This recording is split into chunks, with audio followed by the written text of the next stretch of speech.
And there was a little hiccup yesterday at the White House after President Obama's home teleprompter reportedly malfunctioned during a family dinner. Onion News Network Washington correspondent Jane Carmichael joins us now with more. Jane, tell us what exactly happened over there. Well, on a last night in the middle of a conversation with Malia about raising her allowance, President Obama's home teleprompter suddenly went blank. He sort of froze mid-sentence, but after a few seconds of silence, Obama was able to call up his prepared remarks from memory. So it didn't differ at all, basically, from the copy of the dinner conversation that had been sent over to reporters beforehand? Right, that's right. It was almost verbatim. Wow. He hit all the points about Malia needing to get at least a B in math and trying to get onto the soccer team, just in a different order than they were written. Well, White House Deputy Press Secretary Brenda England briefly addressed this error today. Let's take a look. Look, the president has hundreds of conversations every day, and it simply isn't feasible for him to memorize the text for every single one. The prompter is really just a tool to help the president remember to speak, blink, and breathe. And look, Obama is always open about the fact that he works with a team of talented writers on every remark he makes. Yeah, absolutely. The prompters just help make sure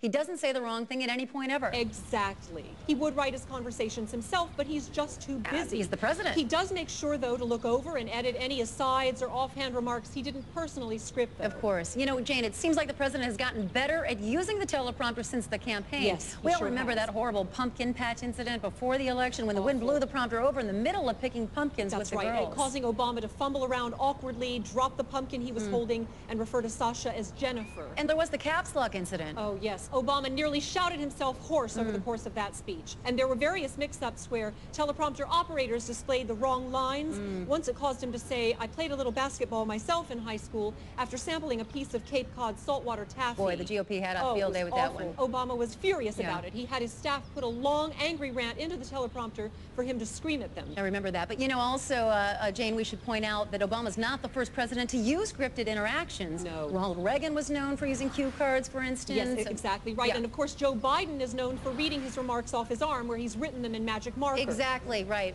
Well, Jane, thank you so much for that report. We appreciate it, as always. Thank you, Anna. Far from caving to criticism, the president has increased his reliance on the teleprompter, sending it alone on low-priority diplomatic meetings and photo ops. Well, right after the break,